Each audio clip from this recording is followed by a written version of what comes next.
Welcome to Thought Crime and Keto Crime, where Tracy does the sleuthing so you don't have to.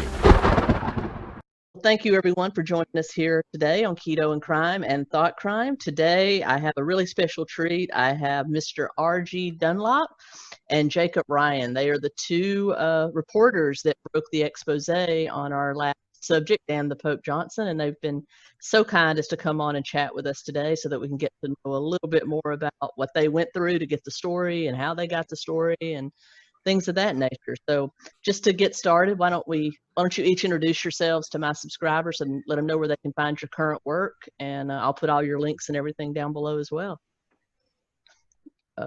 Mr. Dunlop, Jake, you want to go first? Sure, yeah, I'll go first. My name is Jacob Ryan. I'm a reporter at the Kentucky Center for Investigative Reporting. We're based in Louisville, Kentucky. We're part of a nonprofit public radio newsroom. And yeah, you know, we do these types of kind of long form investigative stories. It's a unique model for nonprofit public radio, but we're happy and, you know, kind of honored to be able to be in this role. You do a great job. I've actually delved into some more of your stories and just more of the Kentucky, the center's work as far as that goes, and it's really good. Really awesome. Great. Thanks. Thank you. Mr. Dunlop, do you want to introduce yourself? I'm R.G. Dunlop. I too work at the Kentucky Center for Investigative Reporting. Jake Ryan and I have collaborated on several things going back 5-6 years, and one of the most recent of which was the Pope's Long Con, which was quite an adventure. Well, that's what brings us together today. Can you guys elaborate maybe on why Dan Johnson kind of got on your radar and why you decided to delve into that particular subject? Well, he got on our radar because of a text message I got late at night back in February 2017. Message was from a long-time trusted source, and he basically said, what did I know about State Representative Dan Johnson? And he went on to say how much he hated hypocrites among public officials. And that was it. So I quickly responded. I said, let's talk tomorrow. I knew nothing about Dan Johnson, much less what he was talking about. So we had a follow-up conversation. He gave me some more information. That was the beginning of our long journey. And pretty soon, Jake jumped into the fray, and there we went. Very good. So I know when I was researching the case, this is nothing anywhere, but when I was researching, there was actually another Dan Johnson in Louisville that was a town councilman or something like that had a long sordid history, and I got him confused at first. I was like, is this the same one? Did he go from town council to state senator? I finally got that separated, but I'm certainly glad you did this story because it needed to be broken out. How was the reception, you think, from the people of Bullitt County to it? Have you gotten any feedback from them at all? Yeah, I think initially we got a lot of feedback after Mr. Johnson killed himself, and it was largely, I think, it was mixed in some respects, but I think it was largely supportive of the work we did. I think I don't think anyone likes being lied to or subjected to is kind of a con artist, which is essentially what Mr. Johnson was throughout his life. So I think a lot of people, though some people were angry at the time, I think people have kind of realized that it's better to know the truth, and the truth is the best kind of remedy for all things. And I think people are largely appreciative of the work that we did. Just one small point on that. While we were reporting the story, some people in Bullitt County were hugely helpful to Jake and to me, and gave us a lot of guidance. We had a bunch of meetings. We got some suggestions about where to go, people to talk to, and of course, we were working with people who were sympathetic to what we were doing. For the most part, they were sympathetic. But they were a key component of our ability to get the story because they helped us get to certain places we needed to get to for documents and interviews, etc. Interesting you should bring that up because that was actually one of my questions. As far as based on your reports that I read, it seems that the neighbors around the church the Heart of Fire and the actual Pope's House, which was also known as a biker bar, there seemed to be like a whole lot of complaints from the neighbors that lived around there. So, to hear from Dan Johnson's side, what I read, listened to him and things on recordings, he seemed to think that, or seemed to present that everybody in the area was supportive. But then when you actually read your report, it was, or there was a lot of people that were complaining about it. Did you get any indication from the local ABC board or anything like that why they didn't just shut it down? What was the big conflict there? I know they cited him several times, but why didn't they just, in your opinion, why didn't they just shut him down? Well, go ahead, Ralph. I was just going to say the involvement of law enforcement was one of the key things that Jake and I pursued, not only the state and local alcoholic beverage control people, but also Louisville police in terms of the reported sexual assault. And an important part of our story was, why didn't law enforcement do more? What were you going to say, Jake?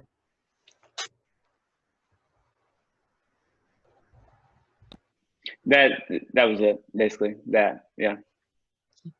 You never really got a definitive answer of why, after the ABC board found him several times, they didn't just shut him down? Do you think maybe it was just he had friends in the right places, or just people just kind of sticking their head in the sand, kind of, sort of, maybe? Yeah, I think it was just, I don't think we have the strongest ABC enforcement, perhaps, and people get passes and people get passes, and then he just continued to get a pass. I know at one point when you actually tried to approach him at a freedom rally or some sort of political rally, you actually were threatened with a lawsuit. Did anything ever come from that? No, not really. I think that Ralph, correct me if I'm wrong, he threatened the lawsuit. We never saw the lawsuit, but then shortly, it was about a year. I think like 363 or 4 days after his death, we did receive a letter from an attorney, kind of threatening again a lawsuit that our attorneys responded to, but then we never heard anything back again.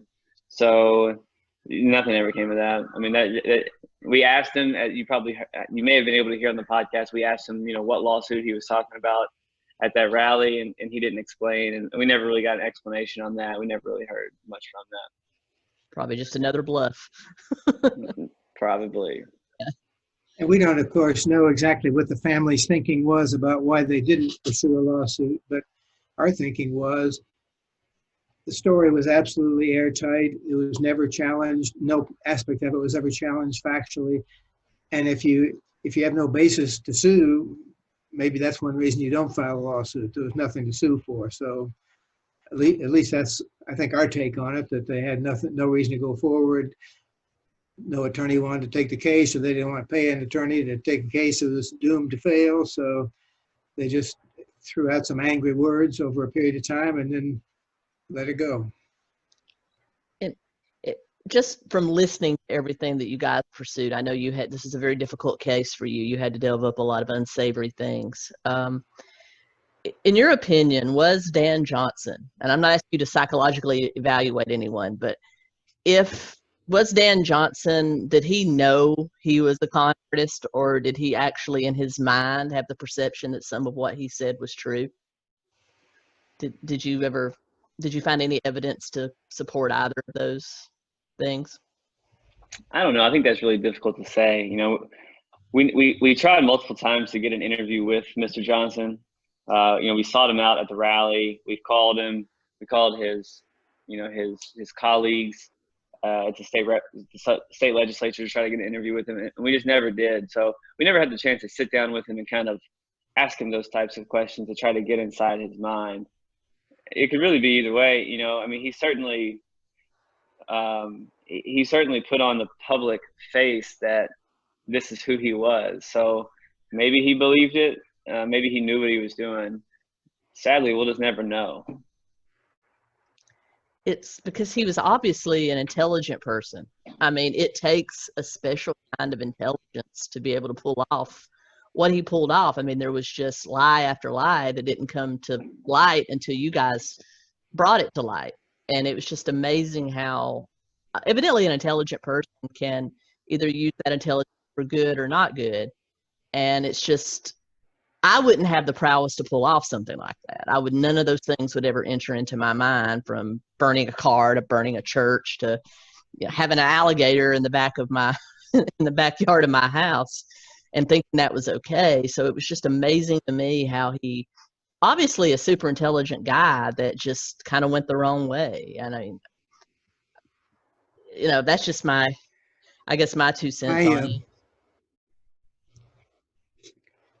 I didn't do very well in Psychology 101 in college, but I'm inclined to think that he, over time, did in fact convince himself of the rectitude of what he was doing, what he was saying. And really, nobody, to our knowledge, really ever challenged him until we stepped in. So he was hearing basically, I think, affirmation from family and friends and church people, and nobody ever said, "Are you serious? What about this?" Or "That doesn't sound right." At least to our knowledge, we never encountered people who told us that they had challenged his veracity and what happened after that. So I think he, over time, probably became convinced that he was the Pope and he was all the things he claimed to be. Interesting you should say it just that way, because I do a lot of videos and stories on cult leaders. I've done a 4-parter on Jim Jones and the People's Temple. I've done other cults in general, and I actually, as an exercise, kind of put Heart of Fire up against the 10 things that kind of check off on a cult by most psychological standards, and it met like 7 of them. So I think it was, well on its way to being sort of a cult right there in Kentucky. And probably that's why no one challenged him. It was kind of that cult of personality where you have a leader that no one challenges, even if they know he's wrong. Or and they go ahead. He was clearly the heart and soul, because after his death, the church quickly receded. It's now passed on to somebody else. There's no sort of high-profile Heart of Fire Pope sort of image being portrayed to our knowledge following his death. So he was it, basically. I was going to ask you that. I've actually visited the Heart of Fire website, the original one, that's in like kind of like the Internet Wayback Machine, and definitely a lot different than the current website that's there. So I figured it had passed on to someone else. How long did you keep up with Rebecca Johnson and exactly what she's up to now, or is she kind of disappeared from the public light, or is she still trying to pursue politics? As far as I know, she's receded from the politics. Sorry, I have this kid. No problem at all. And she did try to fill his seat. She lost pretty handedly in that special election. She was kind of running the church there for a little bit. I haven't seen from her, or heard from her in a while though. So Ralph, I don't know if you know what's up with her, but I don't know. Well, the church was sold, correct, Jake? So and I think they moved to the extent that there was still a church after Dan Johnson's death. I think they moved somewhere in Bullitt County, maybe some kind of a storefront operation, at least briefly. But I've heard nothing about her in months, or about Heart of Fire Church. Yeah, occasionally I will look on her Facebook page just to see what she is up to, just to see if she's announcing another run for the legislature or something like that. And I haven't checked, and it's been several months since I've checked, and I haven't seen. And last time I checked, she was just posting stuff about. I think she was still active in the local Bullitt County politics to some degree with some fundraising stuff, but not in terms of running for office or anything like that. But she was still trying to maintain, it seemed like, some type of position of influence or notoriety. As far as cases you've worked on, where would you rank this one in terms of difficulty? Like if you had to scale it on 1 to 10, and where would you rank this one? What kind of difficulty? Well, the reporting partner I had with this one, I'd rank the difficulty pretty high. I'm only kidding. Yeah, I don't know. What do you mean? It was certainly a behemoth of a project. It took us a long time. In terms of audio production, there was definitely more hours of audio that were collected in this project than any other project that I have worked on personally. I think we had something like 90 hours of just raw audio that we sifted through to make the podcast in the end. So there was a lot of work in terms of that. There was a lot of editing and just, it was an arduous process, but that's kind of like the job. There's always lots of that stuff when we do this type of stuff. It was definitely an undertaking. Yeah. I think maybe in terms of like the difficulty or simplicity of getting the information, did you find that people were more or less willing to talk in Louisiana and Kentucky, or were they kind of like tight-lipped and you kind of had to keep hammering at them to get them to even talk with you? I think with the exception of some of the people in Bullitt County, my recollection is that most of the people we talked to in Louisiana, in Kentucky, and by phone in 4 or 5 other states were by and large pretty cooperative. Had they not been, we wouldn't have ended up with the story we had, because some of the key parts of that story were linked to people who were willing to talk about stuff that we didn't have direct knowledge of. So I think there was by and large a willingness on the part of folks, and of crucial importance on the part of the young woman who accused Dan Johnson of sexually assaulting her, not only willing to come forward, but doing so in a very public way and providing extensive records, personal records of hers that we thought lent a lot of credence to her case. So that was an essential part of cooperation that we got. Yeah, I agree. And for anyone that might be listening or watching that is interested in journalism or does journalism, Mr. Johnson himself, I think, made it kind of easy for us to debunk a lot of his claims, because he listed all of his accomplishments in his biography both on the state legislature website and his own website. And so it was, he kind of created a list that you just kind of went through to fact check that list. And you go through that list, and I think almost all of it turned out to be fake, other than he was an actual person. And he bleeds red, so that's about all we can confirm. Right. If we could just circle back for a second to the difficulty thing. Sure. This was a huge project, I think, by any investigative reporting standards, in terms of time invested, in terms of documents, in terms of the whole array of stuff. It was massive. And had we not been given the opportunity to pursue lead after lead after lead, tip after tip after tip, we never would have gotten where we ended up.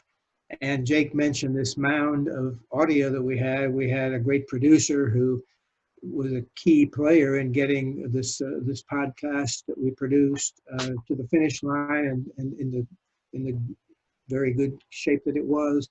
But you got to have time to do good investigative reporting, and we were given lots and lots of time, and nobody ever said, "You need to hurry up. You need to wrap this thing up." Well, that sounds far-fetched. Don't worry about that. It was just like, go find it.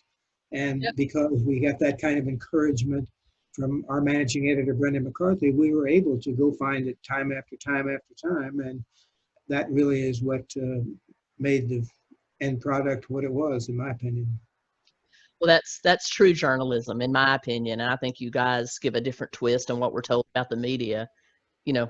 In present day, I think you guys give a different twist, that you are very honest people that go after an honest story. And I for one, appreciate you for what you do. Just a couple more questions. Miranda, the young lady that did come forward, have you kept in contact with her? Is she doing okay? Has she kind of pulled out of, I know she had some PTSD issues. Is she kind of moving on with her life, and is she doing okay? I think so. Yeah, I think we Ralph, you were in touch with her a little bit afterwards there, and I think she did have a tough time shortly after, but I think she's kind of moved on, is in a much better place now. I'm not for sure exactly. She's a mom now, and I think she probably got her hands full with raising a child. But we think that she showed a lot of courage doing what she did, and particularly in the aftermath, where people were accusing her of everything from, well, up to and including murder, basically. You killed my dad, you killed Dan Johnson, kind of thing. And Oh my I God. think it would be very hard not to take that at least a little bit personally. She's due a lot of credit, I think, for soldiering through that time and coming out on the good side. People had the audacity to accuse her of being responsible for his death. Well, her and us too, right, Jake? Oh my God. Yeah, she was attacked pretty terribly online. I think there was, because people just found old photos of her in bathing suits and swimsuits and put them up there, and it was really the worst side of humanity came out. It was a high-tech lynching, wasn't it? It was, yeah. It was. Yeah. Wow. That, of course, is what Mr. Johnson said that we had done to him, a high-tech lynching, which is problematic on a couple fronts. But yeah, so, but yeah, she seems to be in a much better place now, thankfully. And she was incredibly brave and forthcoming with really intimate and personal details that is difficult. And we were really thankful for her for that.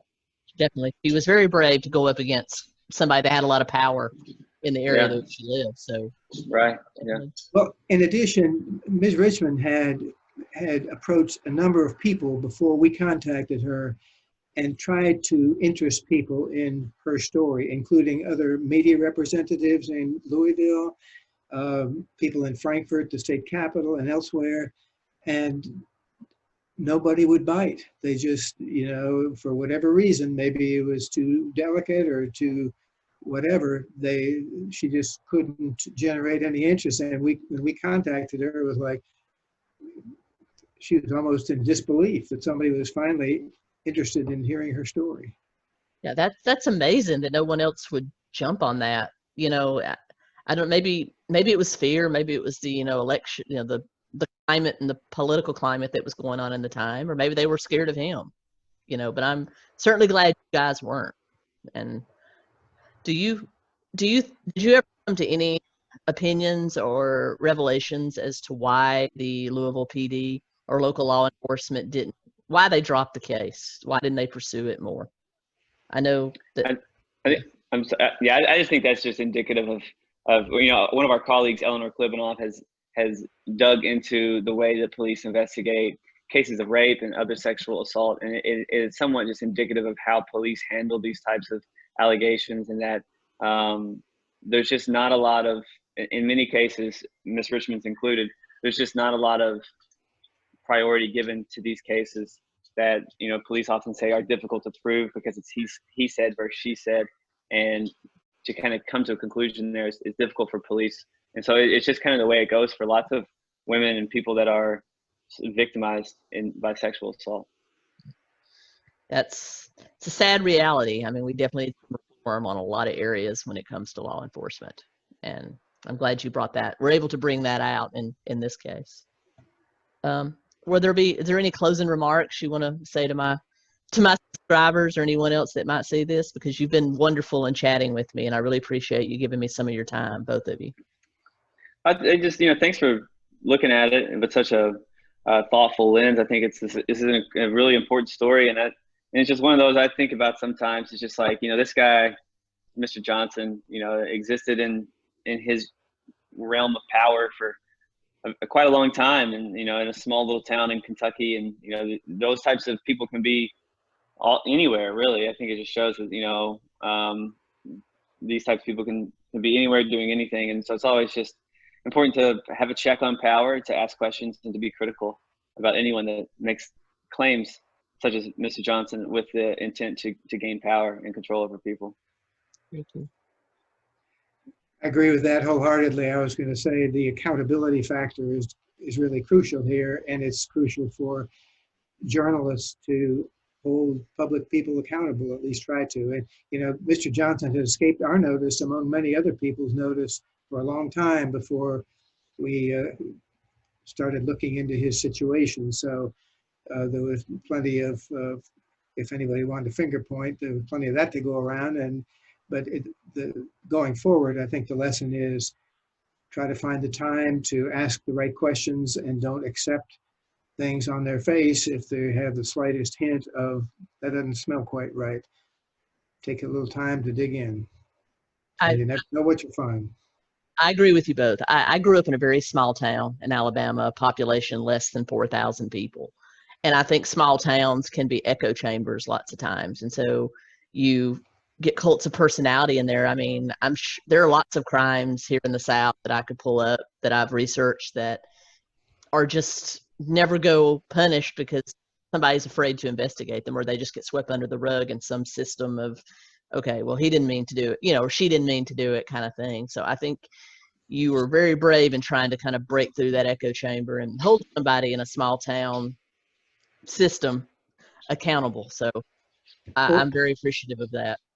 One other point on that, in defense of small town journalists, you know, we have the luxury, the time, the money, the support to do a 7-month investigation, which would be beyond comprehension for most journalists in small towns in Kentucky or anywhere. They don't have the time or the resources to do that. They've got to put out their daily news op, or they got to put out their weekly newspaper, and they've got to write 5 stories or broadcast 3 whatevers. And so, you know, it's a huge challenge for any but a select few who are blessed with the resources that we have to get in and do that kind of journalism, because most media organizations are too resource poor to take it on. I can definitely contest to that. I was a reporter for a little weekly in DeKalb County, Alabama, called the DeKalb Advertiser. And whenever there would be a story, it was very difficult to get anyone to comment on it because everybody knew everybody, and they usually knew both the victim and the alleged perpetrator too. So getting the time to really continue to ask questions is very, when you've got my editor wanting the copy in by Saturday and it's Thursday, the story just broke. So you write what you can get. So, but I'm glad there are the resources. Well, all right. So yeah, support your local paper. For anyone listening. Definitely. Support your local paper. Gives you your local public radio station. Definitely. Well, gentlemen, thank you so much for taking the time out of your busy schedule to chat with me. And I know that I appreciate it. I know my subscribers will too. So thank you so much. Thank you so much. If you have any other questions, feel free to get in touch with us. And, you know, if you put our links out there and any of your subscribers have any questions or news tips, feel free to reach out to us. Definitely. I'm going to link everything below and just tell them to reach out if they have any further questions. Great. Thanks for having us. Thank you so much. Have a nice day. You too. Bye-bye.